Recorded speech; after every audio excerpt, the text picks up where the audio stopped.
Hello and welcome to your in-depth weekly horoscope forecast for week commencing the 13th of January for the Sun or the Ascendant. If you're new to my channel, I'd be honoured if you'd subscribe. This week begins with us all coming to terms with that mighty stellium which occurred in the sign of Capricorn last week.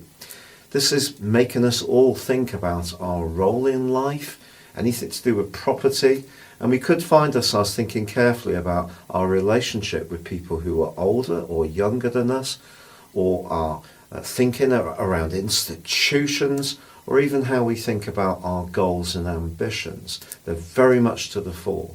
But Tuesday sees Venus move out of the friendly sign of Aquarius and into the more gentle, tranquil sign of Pisces. But it does, through to Thursday, forge an electrifying angle to Uranus, the planet of change, which is in the earthy sign of Taurus. This suggests that this can be a time to, in one way, go with the flow which is coming from Venus, but also be quite open-minded about who we can connect with around our relationship possibility.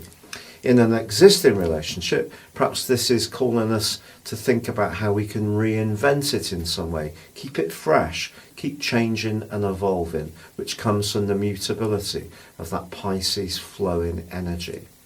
But also on Friday, Mercury replaces Venus in the sign of Aquarius.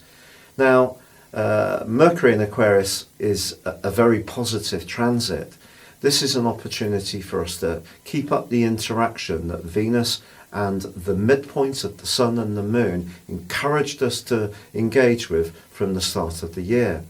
And of course, also we have Mars in the friendly, go-getting sign of Sagittarius, and that's actually forging a very positive semi-sextile with Jupiter right through this week. And of course, Jupiter governs Sagittarius. So I think that this can be a time when we can be more progressive as well, but especially when we're thinking about how we can make our resources work for us in a more enterprising way.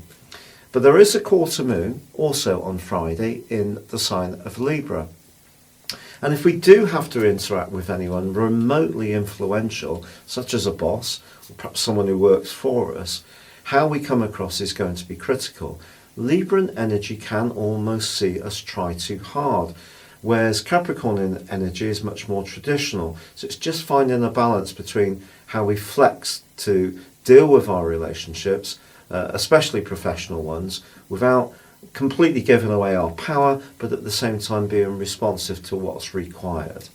So this is a week that does provide some real opportunities. It is true that Mercury is squaring up with Uranus on the last couple of days. Because they're both in fixed signs, I feel that when it comes to more impulsive decisions or thinking around finances, it's just saying to us, before we do make the jump to actually do something, we do think it through, and also we just don't get too stubborn or fixed in our thinking, which can come through Mercury in Aquarius if there is a new idea that we need to engage with.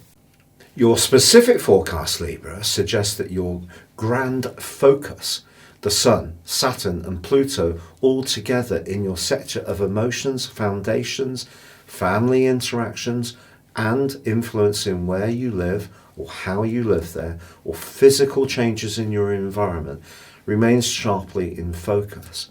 But it is true that your ruler Venus moves from a delightful location that she's occupied for 28 days on Tuesday into a much more practical one. But she then forges an ace angle to Uranus.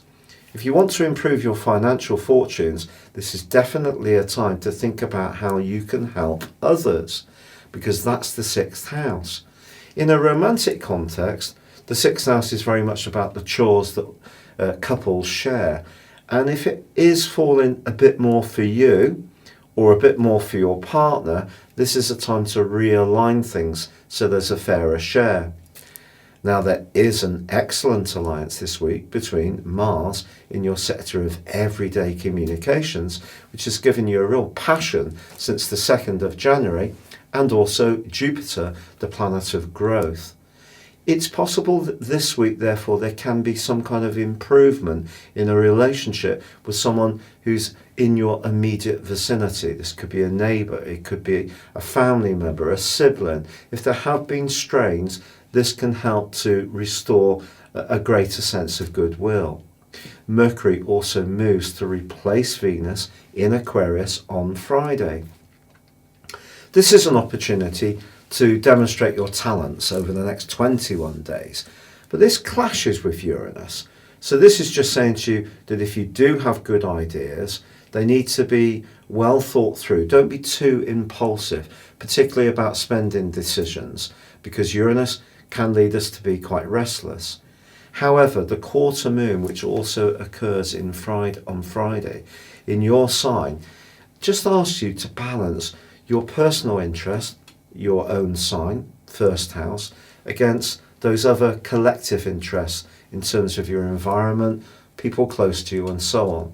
It's possible that someone still isn't quite getting where you're coming from, but if you can just keep patiently inching forwards, I do feel by the third week of February, you're going to feel a lightening in the atmosphere in your overall emotional environment. If you'd like to elevate your knowledge beyond your zodiac sign and discover what the next 12 months will hold, please click the link beneath this video. You can order your 12-month forecast, your character analysis, and get 30% off based on your time, date, and place of birth. But for now, good luck and goodbye. It's been a real pleasure being with you.